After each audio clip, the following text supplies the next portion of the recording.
Hello everyone, I'm Ritika from Growth Sutra and I'm delighted to welcome you all to our today's session 2020X Vision What B2B Buyers Want Sell Smarter, Win Bigger Across Markets.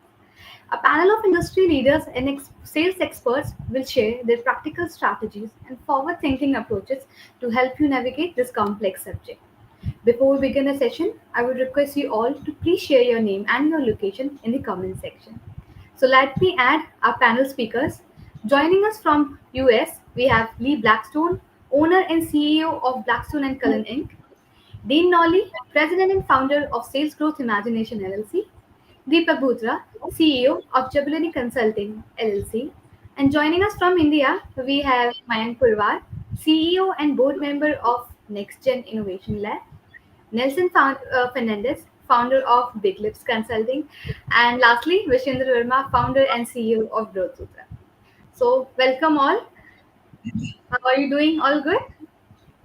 All good. Thank you, Ritika.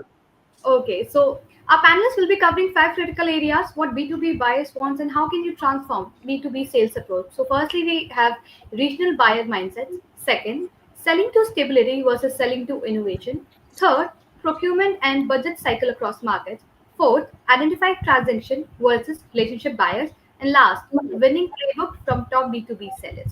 So, we have designed this session to be interactive. So, if you have any question for the speakers, please share them in the comment section. We'll try to address them. And you can watch our past sessions on Growth Sutra YouTube channel. We'll be having our next session on 2020's Vision series on Thursday, 17th April. I'll share the registration link of the session in the comments shortly. So let me hand over to Vishendra, who's the host of our today's session. Thank you, Ritika. Thank you so much. So, as the SpaceX Dragon capsule made a successful splashdown, marking the end of another mission, in many ways, B2B sales today feel like high stakes re entry. Market conditions are volatile, AI is disrupting the rules, buyers are making faster, smaller, and more flexible deal making. IT deal sizes are shrinking, renewals are declining, and if I look at the Forrester report, the recent report, 86% of B2B purchases now stall, with 81% of buyers are unhappy with their past purchases. So, like NASA calculating the perfect descent, sellers must adjust their approach to navigate tight budgets, AI-driven decisions, and complex buying cycles. Buyers want control, but still expect vendors to understand their challenges and collaborate effectively. And just as the SpaceX and NASA crew relied on expert planning for a smooth landing, sellers need proven strategies to close deals successfully. So that's why our speakers, today's speakers come in. They have navigated global markets, tackled tough buyers, and seen what works firsthand. And let's hear from them on how to make the perfect landing in today's shifting B2B landscape. But before we dive in, let's begin with a thought experiment with the panel. So, welcoming you all in this session. What I would recommend is you introduce yourself, and at the same time, you also, um, imagine that you are the buyer sitting across from yourself. So, would you buy from yourself? Why or why not? So, do share your comments here, but please keep it short. Maybe let's begin with Lee. Would I buy for myself? I think I would, because one of the primary things that I look for when I talk to one of our customers and we sell to our customers is my job is to get you promoted or get you bonuses as a result of the projects we deliver. And so if I can get myself promoted or bonus, I'm going to be all in. Wonderfully. Deepak? I'm going to go different with Lee. Lee, no, I wouldn't buy for myself because I talk too much. I don't listen enough. I don't actively engage. I sometimes think that I'm the smartest person in the room and I talk over people. And I say that because I'm very self-aware and there's a hidden hint for everyone. That's what this session is about. It's the buyer that matters, not the seller. So whether I like myself or I don't like myself, I got to change. I need to adapt. So Lee, you're right. When I would buy for myself as long as I know that the guy selling to me is honest, truthful, and engaged. Mm-hmm. Thank you, Deepak. Yeah, that's a counter view. Nelson? Of course, I would buy from myself. I come from a space where it's about being authentic, building trust, and building on relationships, and that's the kind of secret success formula that works.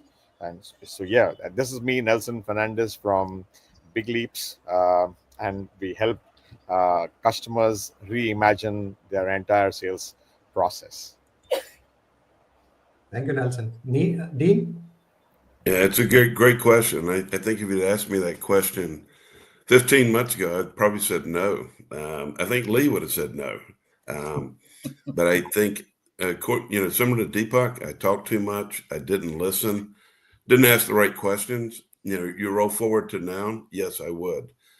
Because everything I do is help small business owners fix problems, build out sales models, and then help them scale. And it's something I'm very passionate about, and I think that shows in the conversation.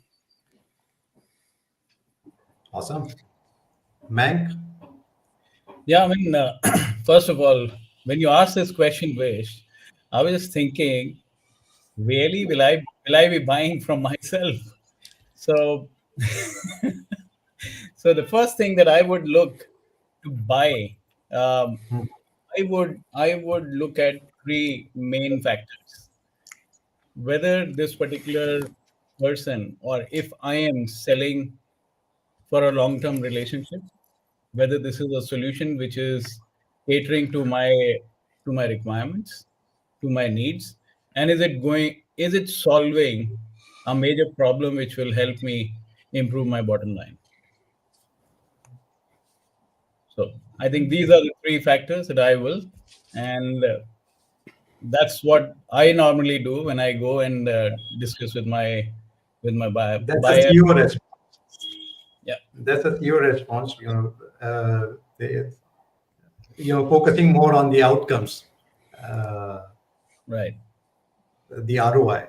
Okay, so that's excellent. So we heard a lot of different keywords in terms of trust, in terms of consistency, in terms of having being patient enough to kind of understand what actually is required.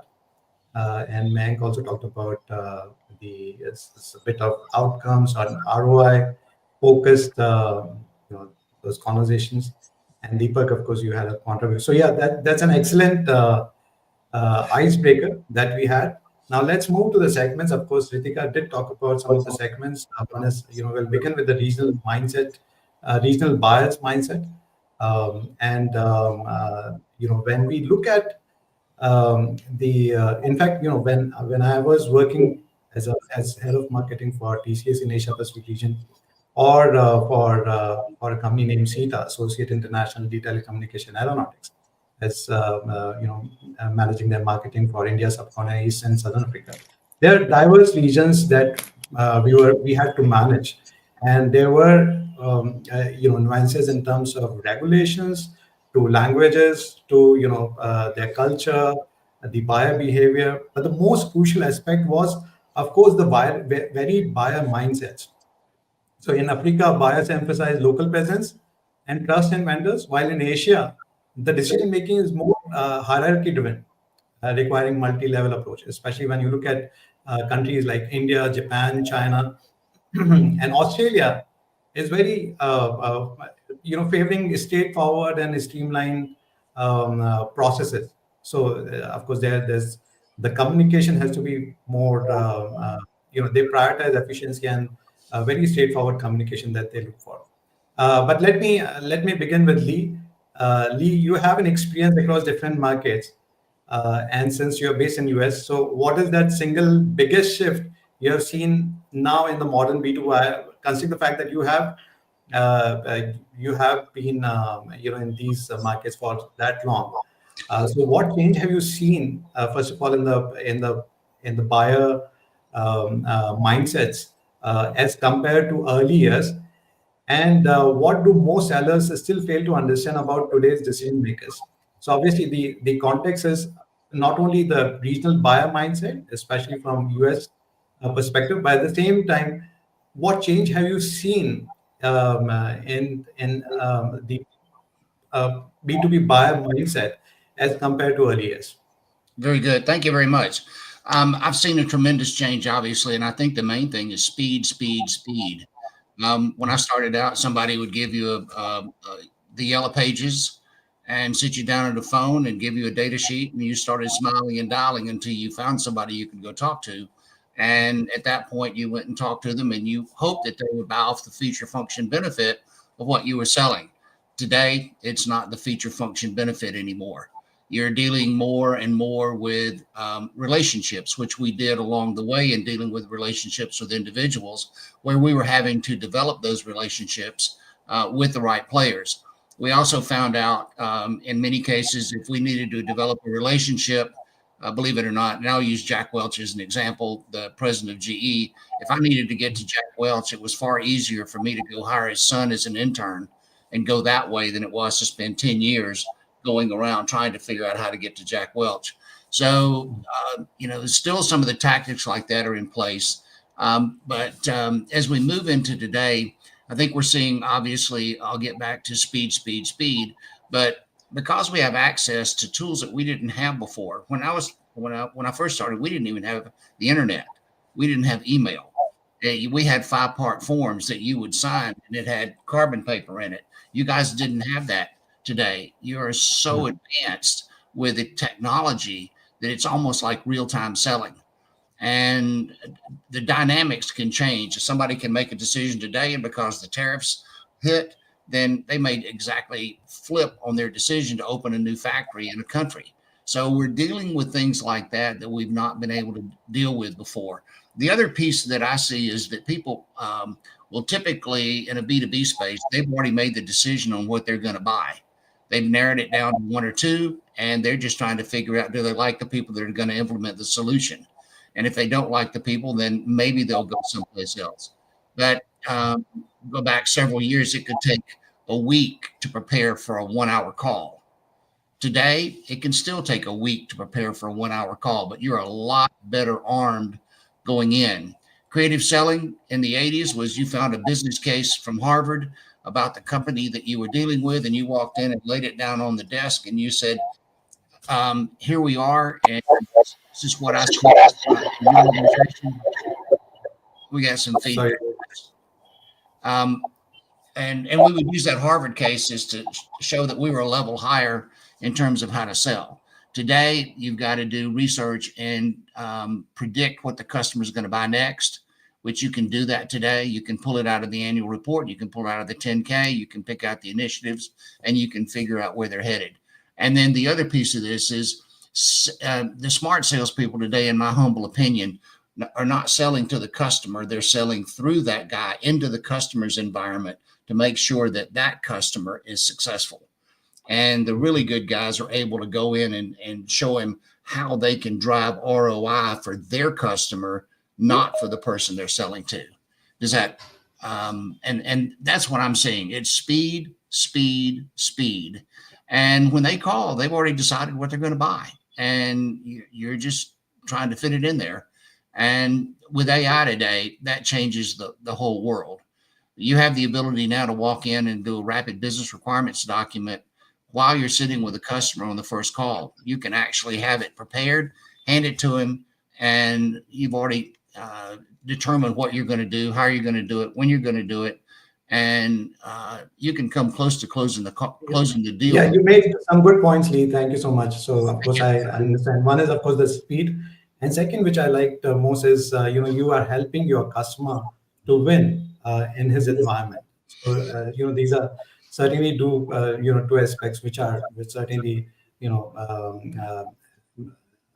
when you look at the buyers today, these are the two key components that they are looking from their from the sales sellers or the service providers. Nelson, I'll come to you.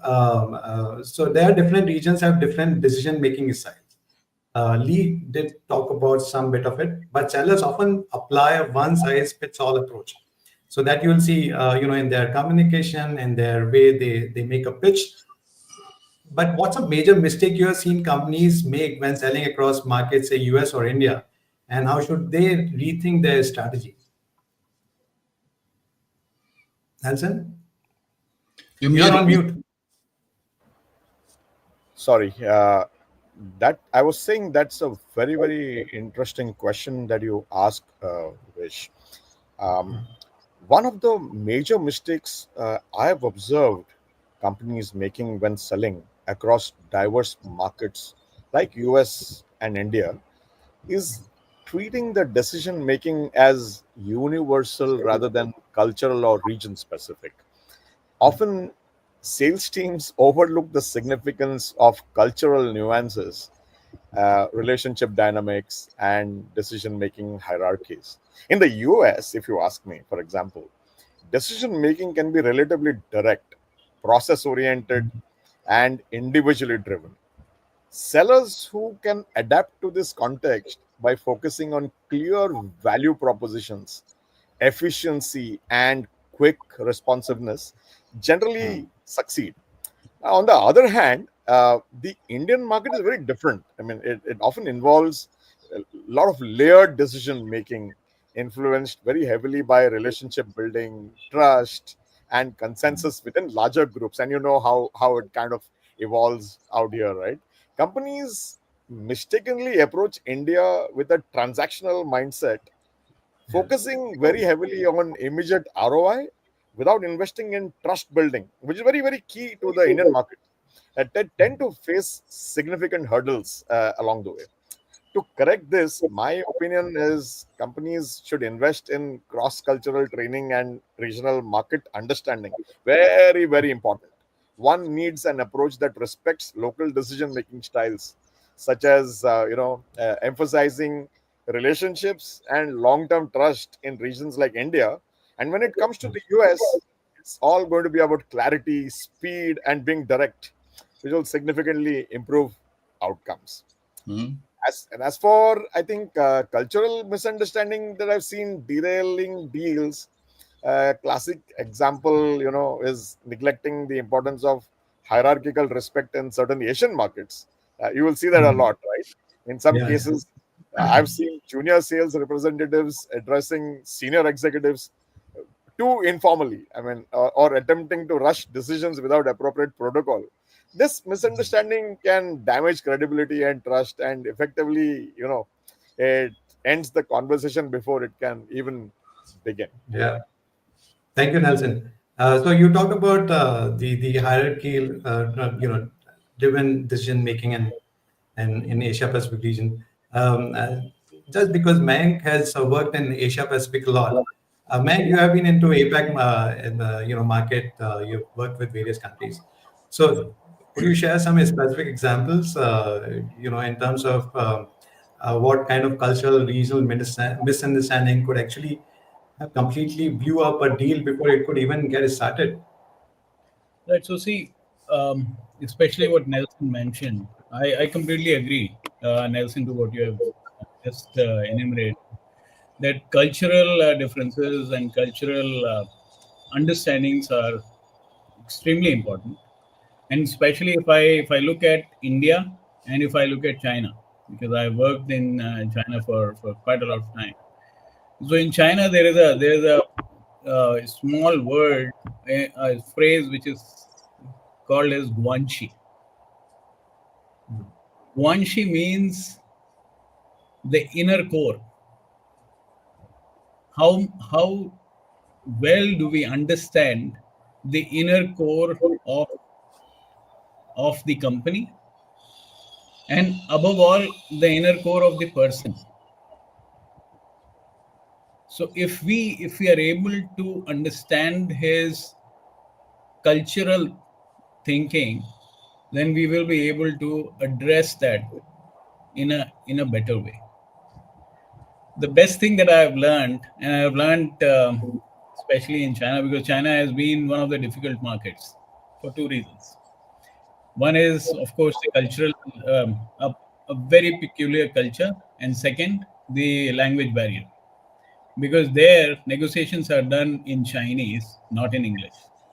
Even if the person is highly educated, he can speak better English than you yourself, but he will negotiate in Chinese. So you have to sit with a Chinese person or a person who understands Chinese. Yeah. So it I, makes I, it in makes fact, I've seen that. I've seen that. The behavior not only in China but also in Japan and also in India. right. So people started speaking Hindi so when they want to negotiate better and more aggressively. Right. So So yeah, I mean, I've seen that over there. So there, in order to understand the inner core of a person, or the buyer, or whomsoever you are addressing, you in China, who is the most important person? I actually figured this out after 6 months by being in China. You actually have to converse with the driver of the real buyer, because that driver has all the information. It will tell you the inner core of the person.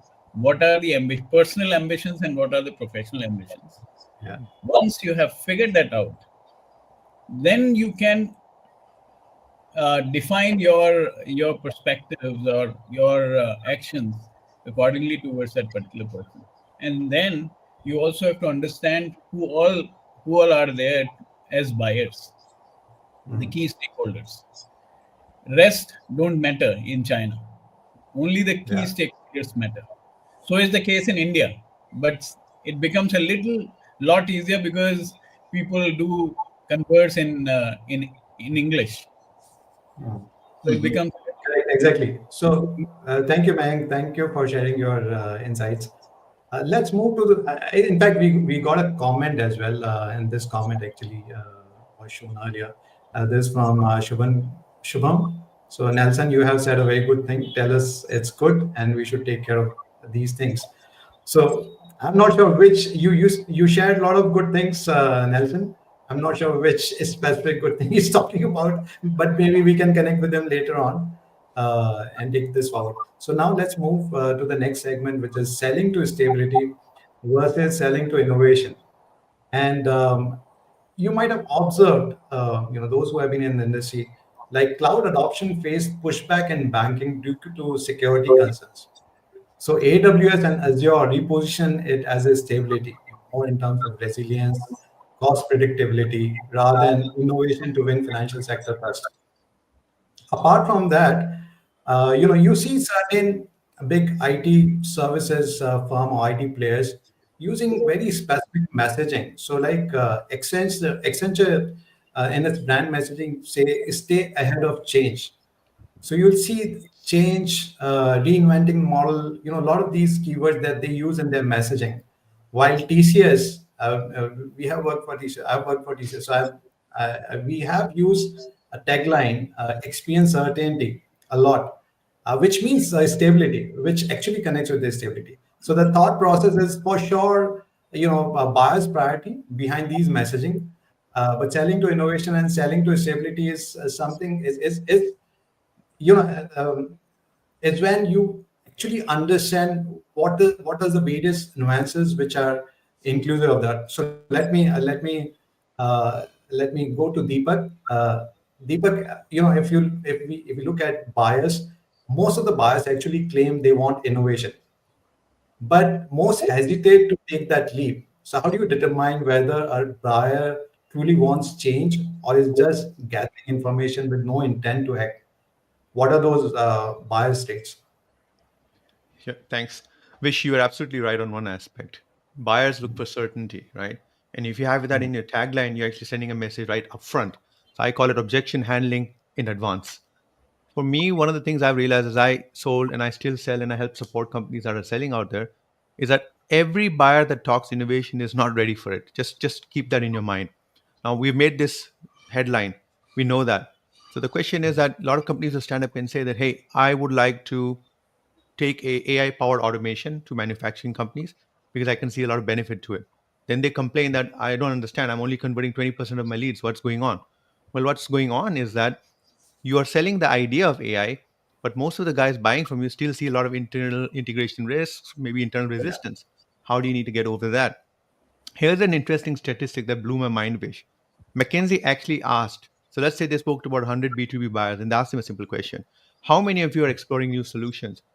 Only 75% said that in the age of AI, they are actually investigating AI usage at 75% only, which blew my mind. What I need to know is, I'm assuming the other 25% are doing it by themselves or have such an amazing product they don't need to do anything. Okay. But what really was interesting is, of those 75 that were left looking actively, only 14 actually bought something over a period of 12 months. Now that's 12 months. There's a specific reason I'm mentioning 12 months. What that tells you is that if the tail is 14 people out of 100 bought in 12 months, can you imagine what it looked like at month 3 or month 6? With AI, every 3 months for me is like a 5-year duration when I was selling mainframes or the old stuff, right? So this tells me there's something going on out there. And what's going on out there, the way I'll define it is as follows. Let's look at these guys and put them into buckets. Buckets always work. It's easy to remember. There's a group of people that I meet, and these are people who usually say we need to evolve. These are what I call the change agents. These are the guys who want to be leading edge or bleeding edge. And these guys are typically going to talk as follows. And this is a big hint for the listeners. They're going to talk about, I hate the current state. I hate what's broken with it. They will give you a specific pain point. They will argue about something, but you can see that their argument is based on fact. They know their pain. And very importantly, they will not just know the current pain, but they also know the future gain. So these guys will, in their language, tell you that. They're going to ask you implementation based questions. They're going to tell you, can this integrate to my CRM? They're going to tell you, when and how long will it take for you to do this? What risks will you create? That, for me, ladies and gentlemen, is a big indicator that this is a company that is serious. So use that. And the question that you need to ask to filter through that behavior is, what happens if you don't solve this problem now? Usually will get you a thesis response because they've actually done the analysis. So ask these questions. And if you get someone that's giving you a quantifiable response on the risk, these are serious buyers. That's indicator number one. Now you have the next category of people. These are the ones which I call the fence sitters, or these are people that tell you, I need predictability. They say all the right things, but they're also bothered by the fact that they're going to have a potential disruption. They see your intervention as an opportunity, but they're cautious. And they're going to look around. They are what I call laggards. These are the guys that are looking for someone else to put skin in the game, see if they're successful, and then they want to imitate. These are people that will buy from you, but not necessarily buy from you right now. So just watch out for that. So how do you spot people like that in a meeting? And I can tell you what, every day I go to at least 3 or 4 customers, and I tell you, I can just tell within the first minute or two whether someone's serious or not, right? Objections come up very early. They start talking about longevity. They bring in risk factors which are of no consequence. They'll certainly bring in compliance, but they never talk about performance. They never talk about gains. They talk about everything that can go wrong, but never talk about what everything that's going to go right. So for me, the question I ask is very simple. When was the last time you tried to do something to fix this problem? And if the answer is that 6 months, 1 year, 2 years back, then you know there's something else going on here. Also ask them, what have you tried to do? Have you spoken to other vendors? If they tell you, no, you're the first party I'm speaking to, that's usually an indication to me. I'm not that lucky that I'm the first person someone's speaking to for a solution, right? I'm not at that point right now. So ask yourself, why are they first? What's going on? That's very important. The third category is the one that really frustrates me, right? This is what I call, Americans call it the tire kickers, rightly. I just call them, we're exploring. Tell me more. These are the guys that love free consulting. These are the guys that will come call you into meeting after meeting when they will ask you for every information on the planet. They literally will tell you that I want to make sure that the RFP or the RFI that comes out matches you, so that you listen to them. These are people who are curious but never commit. They have no budget, no timeline. They will have tons of people telling you they're all interested, but they cannot identify that one person that's going to make the decision, because right now they're the distributed decision mode. These are indications you have a problem. They'll keep asking broad theoretical questions all over the place. So a classic question that I see is, what's the rest of the guys doing? Now, this is not a laggard anymore, because a laggard actually knows what the rest of the guys are doing. But when someone tells you what the rest of the guys are doing, it tells you someone who's lazy, who has done no research. And Lee had a great point earlier. 70% of buyers today have done the research. They actually know the 1 or 2 or 3 solutions that they think are very good for them. So if you're meeting someone that's literally telling you he has no clue and needs your help, you are in trouble, my friend. And especially in the age of ChatGPT and AI, doing some basic level investigation, getting onto a website and getting a few free logins to check what's going on. Who owns the decision is the one filtering question that I always ask. And if I don't get a clear answer, trust me, they're not a real buyer, because they can't name a decision maker. If they can't make a decision maker, it's time for us to pack our bags and move on. That's how I would answer that question, Bish. Thank you, Deepak. Thank you so much. And actually, that's a question that I had for you. What is that one specific question that you asked? Because you mentioned, within 1 minute you can guess whether that buyer is serious or not. And I think you made that point. But thank you so much, Deepak. And I also like to make audience interact with our speakers. So if you have any questions for us, do share your questions in the comment box. But I have a question for you. So. When you are selling, do you position your solution more as stability or innovation? So type stability or innovation in the comments, and we'll probably get some insights from you guys as well if you have more to share. But do share your comments, or even if you have any specific question, do share those questions. But now let me move to Dean. So Dean, you have been working with small and mid-sized companies, and you yourself have been a founder earlier. So when buyers who prioritize stability, and they tend to stick with known vendors. They tend to stick with those service providers whom they can trust. While innovation-driven buyers are open to risk. So how can a challenger brand or an emerging enterprise position itself to win against an industry giant in these two different scenarios?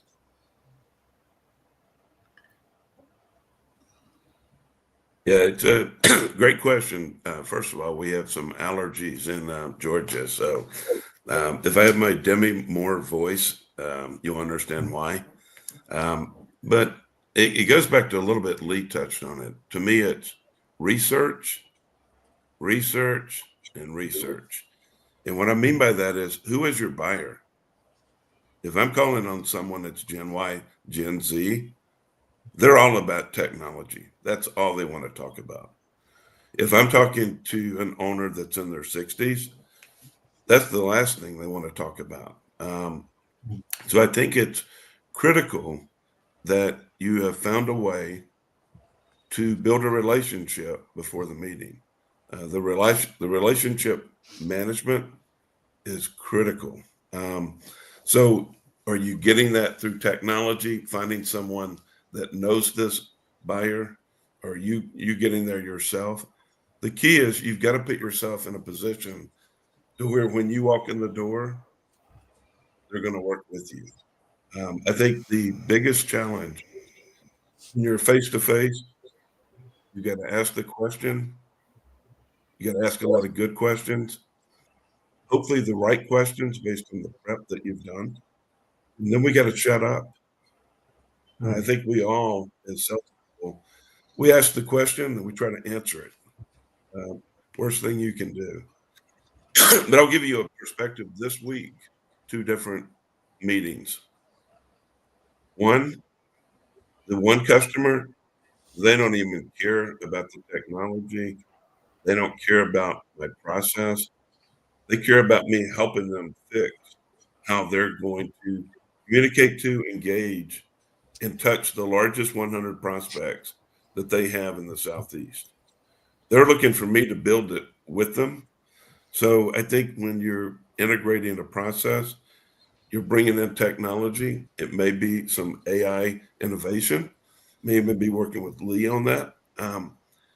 They're really looking at the end result. How can you help them grow their business?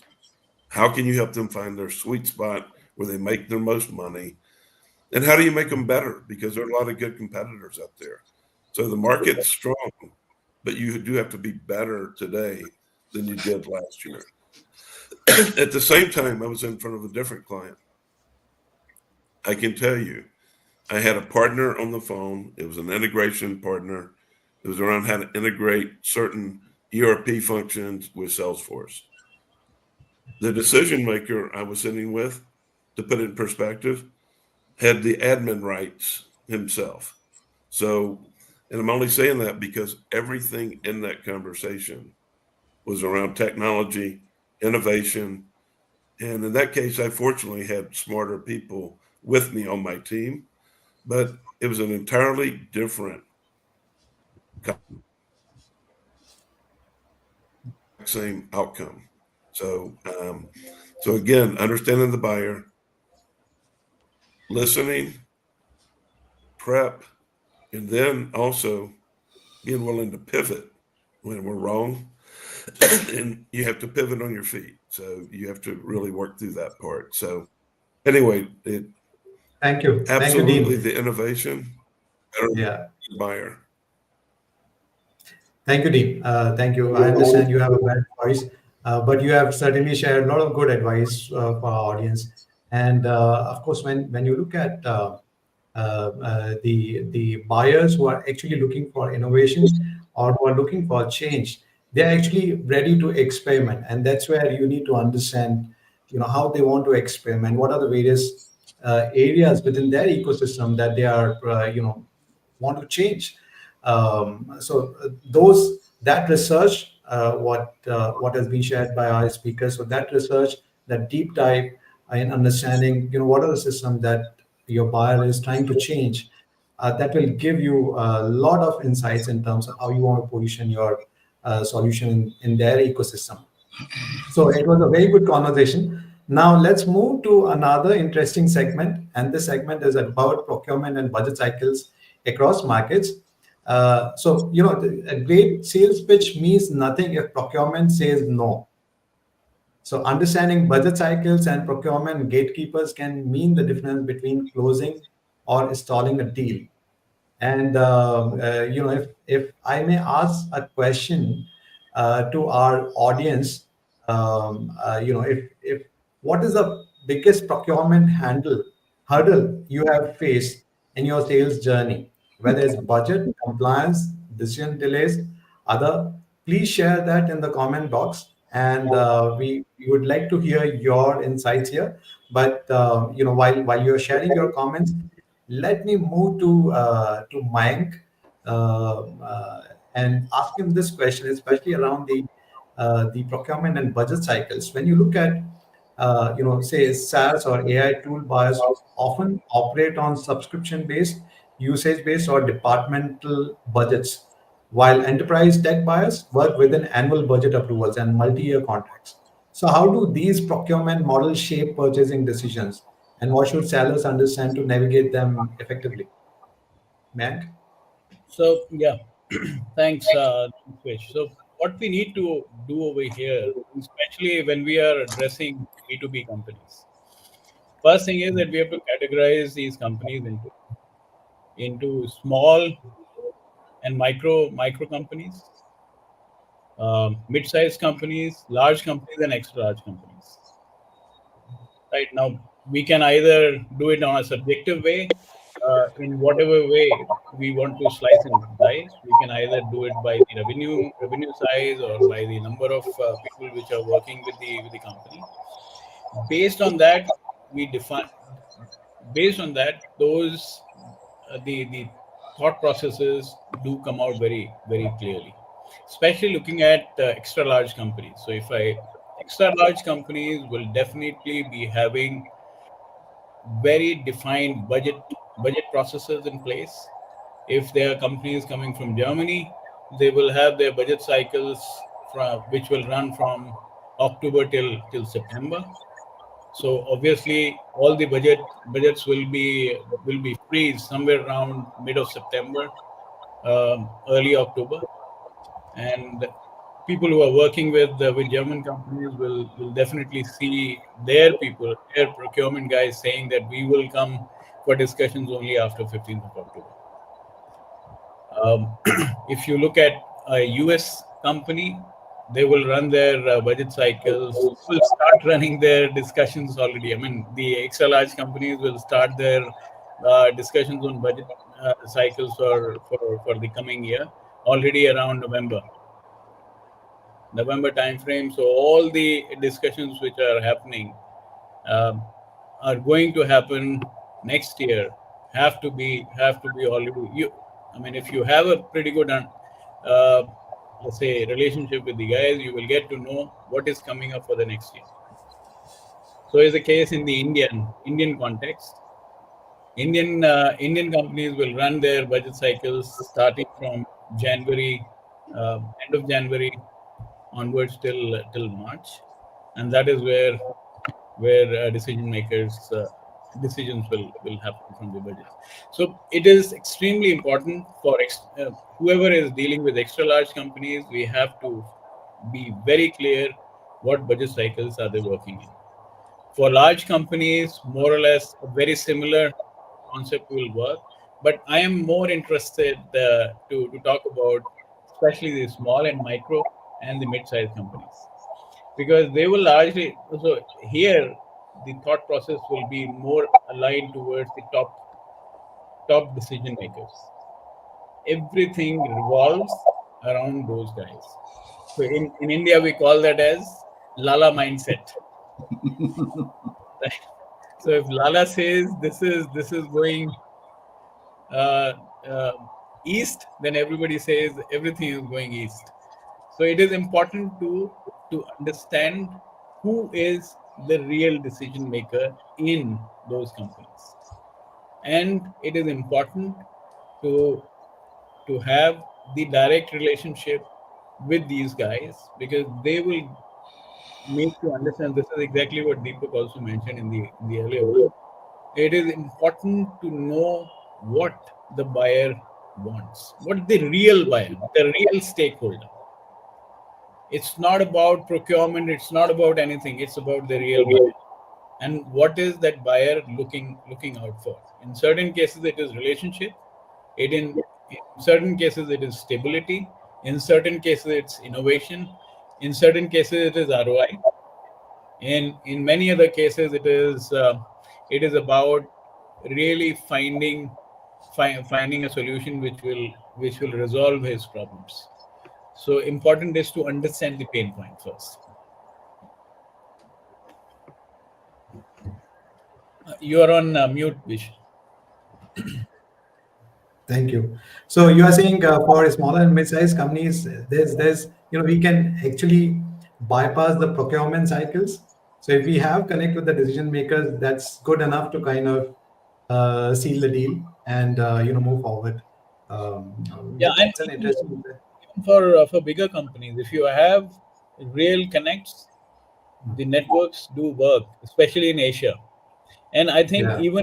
even in the US, we are Yeah. dealing with a lot Let of me, big. let me get an insight from Lee in this regard. Lee, from a US perspective, what procurement and budget cycles last time we had that conversation, you shared some interesting insights. Right. I So think what? if you look at the U.S., not everybody has a January 1st fiscal year starting. They can start anytime during the year. Microsoft, for example, starts July 1st. My company starts August 1st. So you have to know from the company when they are actually starting, and then back up 3 months minimum on the budget cycles. Usually it's probably 6 months back when you need to get involved in the budget cycle. If you're dealing with the US government, their budget starts in October. So you've got to work before October hits. But they have a funny thing, use it or lose it in the government. And I think that's going to be fixed here shortly. But that's part of dealing with the government. But if you're dealing with government contractors, a lot of those guys are tied to the US government budget. And so you've got to make sure that you're looking through that customer into their customer to figure out how they're impacted by what is going on with the ultimate customer. So again, make sure you do your research easily enough just to ask them, or if they have an annual report, it's easy. Just pull the annual report. You can get it from there. Yeah. Thank you, Lee. Nelson, I'll come to you. So when we talk about procurement teams in any organization, and we talk, so they are normally labeled as deal blockers, not a deal breakers, but normally deal blockers. But how important is it for sellers to deeply understand a buyer's procurement process and budget cycles, and what happens when they don't? So, what's the earliest moment a seller should bring in procurement, and how should they do it? So, while of course Lee and Meng, they did mention, it's kind of good to ask a question, when your budget cycle starts. But at the same time, it's also important when you should get procurement team involved in your that buying cycle. So what are your thoughts about this? Sure, Vish. One of my favoritist topics dealing with procurement teams, and coming from the baseline selling school, and where I often talk to uh, sellers in terms of why it is important to work with the decision maker. I think some time ago, Deepak also kind of alluded to why it is important to understand the decision maker and the decision making process. Uh, it's interesting, right? It's procurement teams often get labeled as deal blockers, but I think that's a myth. That perception typically arising from a fundamental misunderstanding or neglect of the procurement process itself. Now, again, it depends on whether you're dealing with a smallish company or versus the large giant companies, right? I mean, they have their own specific importance in terms of who does what, etc. So I'm kind of just going to leave that thought behind in terms of the size of an organization. And for the smaller ones, I wouldn't really worry. I would directly work with the business guys. And if you have a very compelling proposition which will help them to change the way they do business today in any particular function, then you have a real deal on the table, and which you can quantify, you can monetize it for them to say this is what it's costing you today, and if with my solution it's going to cost you this much lesser, right? So coming back, it's absolutely critical for sellers to deeply understand how a buyer's procurement and budgeting cycles function. All said and done, you can't ignore them. Look, I kind of find a very funny correlation in the Indian context specifically.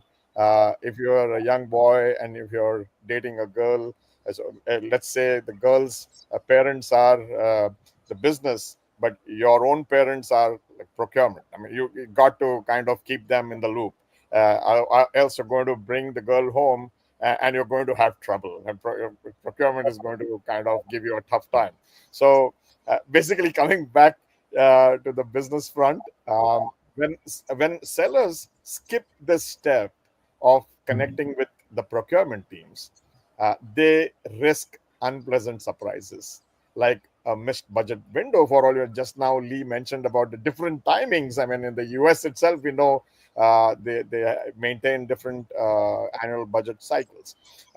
So you are likely to hit a missed budget window or whatever procedural roadblocks that could stall or derail your promising deal. And companies that proactively seek clarity on the procurement steps, who are the key stakeholders, the timelines, the budget cycles, and necessary compliance processes, they tend to experience smoother transactions. Wish sellers should aim to bring procurement into the conversation as early as possible, in my opinion. Ideally, once there is a genuine alignment on a solution's value, right? This makes sure that there's enough transparency. You're giving them the importance they need. Of course, procurement, I mean, everybody kind of says, forget the procurement guys, let's work with the business. But we have to be mindful that they have a role to play. They are helping the organization identify what's the best fit, not necessarily always mean who is going to be cheapest, right? For example, if you look at aviation, imagine someone told you that an airline company, a Boeing or Airbus, does their procurement based on the cheapest vendors. I mean, we're all going to, you know, be all in. You know what I'm saying, right? So these are some of the pointers I think which are very important. And also, again, there is a across different markets also. I mean, we have to understand there are going to be nuances, right? Yeah, you made a good point, Nelson, especially in terms of, say for certain environment like aviation. So similarly, I was reading a research report on G2, and there they mentioned if buyers are buying from any new, startups or tools or SaaS products, they actually also look at their security, history on security. How secure their tools are, how secure their systems are. So it's not only the aviation sector, but even the buyers who are, in a B2B ecosystem, they are conscious of these facts. So yeah, thank you, Nelson. Thanks for sharing these insights. Let me quickly move to transactional versus relationship buyers, and who can help you grow. So in fact, like SAP and Oracle, they invest heavily in long-term relationships with multi-year contracts, while Zoom and HubSpot scale fast through transactional sales. So knowing which type of buyer you are engaging with can impact customer lifetime value and long-term profitability. So let me come to Dean.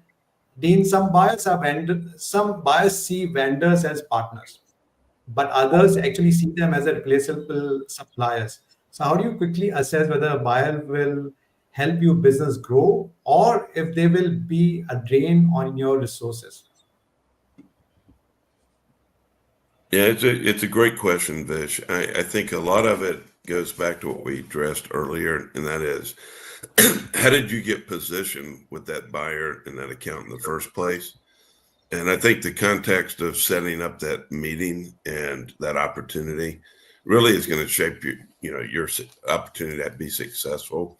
I think generally, you've got to find a way to understand what pain or what challenges they're having in their business, and or how can you find synergy of ways to help them. And at the end of the day, I mean, you've got to find that, because otherwise, if you're just another solution or another product, I mean, you're going to most probably either win that on price or potentially in relationship. But again, if you can put it in the context of where they're having pain, where they need your help, and again, it really goes back to how can you prepare, how can you relationship map to that contact, but really understand where that business is struggling and how you can help. And I know in the world I'm in, they're either in pain where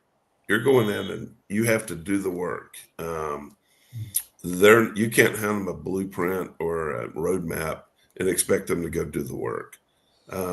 However, when accounts are larger and they're sustainable, things are working pretty well. At that point, you're trying to find what are their dreams? I mean, what are their visions? And how can you help them scale their sales and their business? Thank you, Dean. Deepak, I'll come to you. So I shared an example of SAP and Oracle. They invest heavily in long-term relationship, while Zoom and HubSpot, they scale fast through transactional sales. So when these SaaS or AI companies, they often chase rapid adoption, which leads them to focus on transactional buyers who sign up quickly, but churn could be higher, and for those kind of buyers. But on the other hand, when we look at enterprise tech vendors like SAP or Oracle, they prioritize relationship-driven sales. But these deals take longer and require more resources.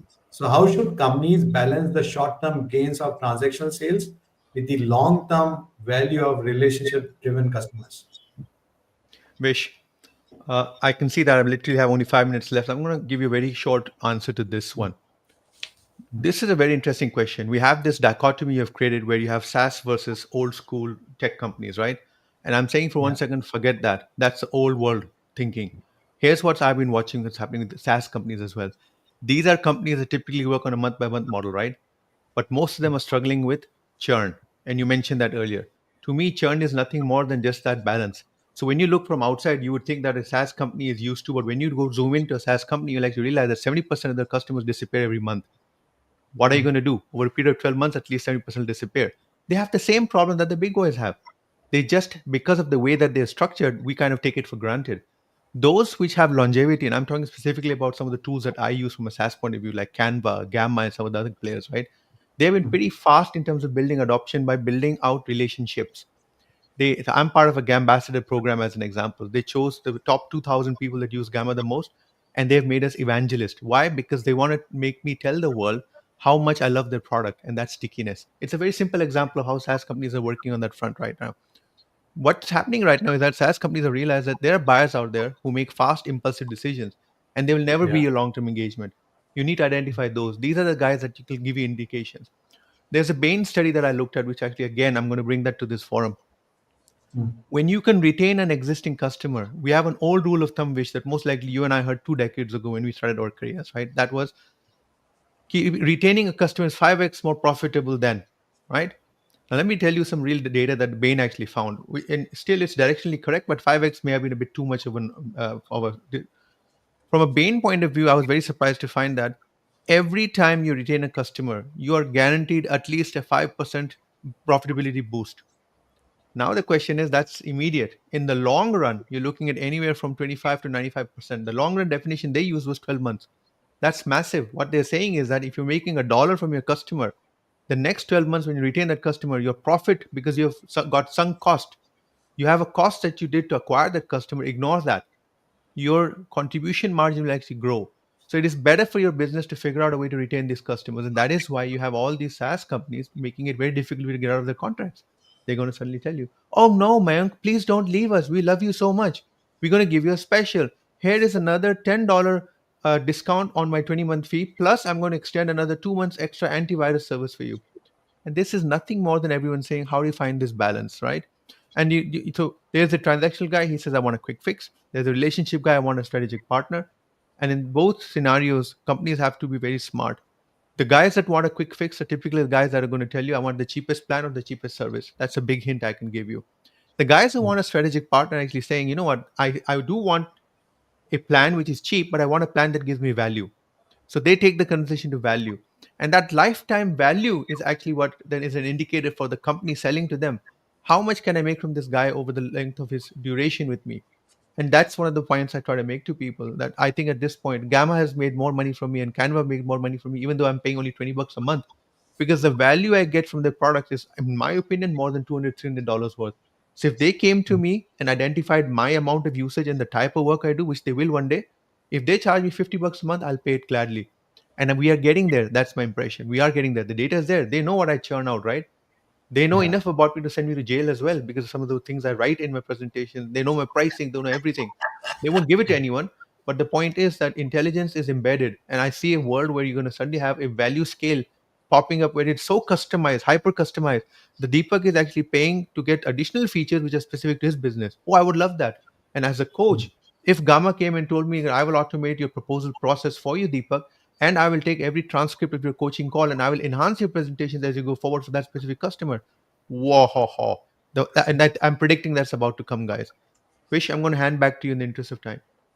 No, thank you, Deepak. I think we are on that journey as we see AI agents coming up. So I'm sure soon we would see those agents that can actually build the communication which is required by the buyer. So thank you so much, Deepak, for sharing those insights. So we are, we only have 1 minute left, but I would just throw one more question, which is about the winning playbooks. So if there's any comment that you have about, what is that playbook that could actually help sellers win in today's environment?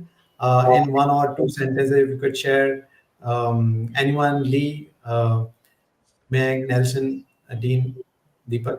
Yeah, I think Dean is probably the expert at creating playbooks amongst. I think everybody here can do that, but I know Dean is that's right in his sweet spot. So Dean, why don't you jump in? Yeah, I think with the playbook, you really are building out your brain is the best way to say it. So everything about you, your company, product, services, go-to-market strategy, competitive benchmarking. Where's your sweet spot of where your product services, make the most money? I mean, you really need to address, there's about 15 elements of strategy, the same for process, same for measurables, KPIs, same for people onboarding, especially in today's, excuse me, 5 generations, and add the alphas coming. So there's a lot of hard work that goes in, a lot of time to build out the playbook if you do it right. But when you do, you really have 4 to 5 year strategic roadmap that's going to put you in a position of repeatable actions and tasks and then predictable outcomes that you want as your company. And ultimately what it's doing, it's putting you in a position to take sustainable to scalable. Thank you, Dean. So we got very good comments as well while we're having this conversation. And this is a comment from Amardeep. I'd love to get some insights from industry experts on how is the current market for bench sales and what are the best ways to connect directly with vendors. Would you appreciate any guidance, strategies or recommendations? So quickly, because that's a question that has come. So quickly, if we can, share a few insights to the question that has been shared by Amardeep. Any one of you? What is bench sales? If someone could define that for me, I just want to be sure. Is that people sitting on the bench waiting to sell, or? Bench sales is probably what he's asking is if I can hire for a certain duration of time, and then and I can fire after some. So on contract. Yeah, I got it. Flexible. Okay. Right. So that's bench sales. I think the market for bench sales is not at this moment there, but you never know. I mean, we already have bench software engineers, bench software developers. So delivery is being done with bench. Sales, I would say, especially if I consider the Indian market, especially Zeptos of the world, or these new companies that have just come in, they may look at bench sales. Okay. So that's a new concept that's coming up. I'm hearing bench sales for the first time too. I've never heard this term before. Yeah. I mean, it's something. Hey, the one thing I would say, Vish, and I don't know if this is technically addressing the question, but when I'm seeing the different generations, especially with traditionalists and baby boomers leaving the sales environment for retirement, family, succession planning, and having those new Gen Y, Gen Z professionals on board to be mentored so they can be successful and continue that legacy. That is where I would see what I think has been asked. Bench sales making a big difference. But most companies don't think of that until the baby boomers are already exiting. So they're really, day late, dollar short, unfortunately. Mm-hmm. Another thing that comes to my mind, Vish, especially for bench sales. I mean, the real direct sales may not yet go into bench sales, but there is one area under the sales which is inside sales. Yeah. This can definitely see a bench kind of or an outsourcing kind of a thing. Yeah, correct. So you have these inside sales people who are sitting in a in somewhere in an offshore office or in a captive unit, and they keep chasing your buyers for most of the time that I've seen is transactional kind of a buying or setting up appointments or setting up demos. But I think Amardeep, you might have got response to the questions that you raised. But I'd like to thank all the speakers that joined today and shared these valuable insights. We have actually covered a lot today: regional buyer mindset, selling to stability versus innovation, navigating procurement, transactional versus relationship buyers, and some bit of winning playbooks for top B2B sellers. If there's one thing to remember is this: successful selling today isn't about pushing a product or pushing your services, but about guiding the buyer through their decision-making process. Connect with our speakers on LinkedIn. If you have any further questions to any one of us, please connect with us, and we would be more than happy to respond to your query. If you have any top takeaways, please share your top takeaways from this session. And let's continue this discussion beyond today's session. We in fact have another session that's coming up on 17th of April. And if I can share this, the topic is selling to C-suites, what decision makers need to hear in different markets.